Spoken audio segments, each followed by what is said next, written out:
Iran যুদ্ধ ঘিরে জ্বালানি বাজারে অস্থিরতা, সরবরাহ ব্যবস্থা সংকট এবং আন্তর্জাতিক বাণিজ্যে অনিশ্চয়তার প্রভাবে নানাবিধ সংকটে পড়ে বাংলাদেশও, জানিয়ে উদ্বিগ্ন কূটনৈতিক, নিরাপত্তা বিশ্লেষক ও অর্থনীতিবিদরাও।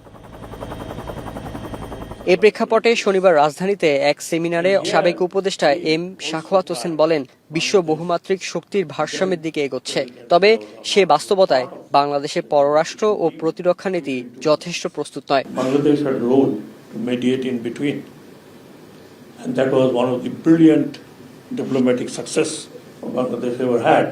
But by that, the Bangladesh was known to Middle East and the rest of the world that we tried in that hard time. So what I'm trying to say, a nation learns how to survive. এনসিপির যুগ্ম আহ্বায়ক সারোয়ার তুষার অভিযোগ করেন, Iran যুদ্ধকে অজুহাত হিসেবে ব্যবহার করে দেশের জ্বালানি ও বিদ্যুতের দাম বাড়ানো হয়েছে। আন্তর্জাতিক ও কূটনৈতিক ইস্যুতে সরকারের নীরবতাও সমালোচনা করেন তিনি। অন্যদিকে প্রযুক্তি উদ্যোক্তা ফাহিম মাসরুর বলেন, যেসব দেশ আগেই জীবাশ্ম জ্বালানির উপর নির্ভরতা কমিয়েছে, তাদের উপর সংঘাতের অর্থনৈতিক প্রভাব তুলনামূলকভাবে কম পড়েছে। Iran war has actually impacted a lot of things, and this government in a sense is a little bit unfortunate to actually encounter this in only 1 month after it came to power, but this is a reality. অন্যান্য কান্ট্রিতেও কিন্তু এরকম একটা ব্যাপারকে তারা handle করার চেষ্টা করতেছে। So we need to first realize that we are in a very difficult condition and the whole country need to be united to face this crisis.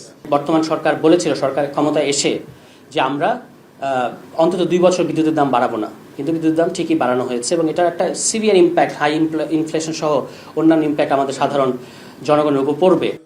এদিকে বাংলাদেশে নিযুক্ত ইরানের রাষ্ট্রদূত জামিল রাহিমি জাহানাবাদী বলেন, হরমুজ প্রণালী দিয়ে বাংলাদেশি জাহাজ চলাচল স্বাভাবিক রাখতে তেহরানের সঙ্গে আলোচনা চলছে।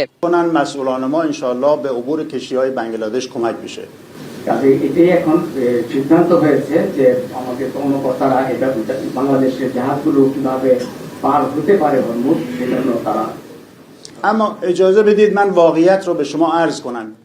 সেমিনারে বক্তারা বলেন, ভূরাজনৈতিক অনিশ্চয়তার এই সময়ে দূরদর্শী নীতি ও সমন্বিত কৌশলী হতে পারে বাংলাদেশের সবচেয়ে বড় শক্তি।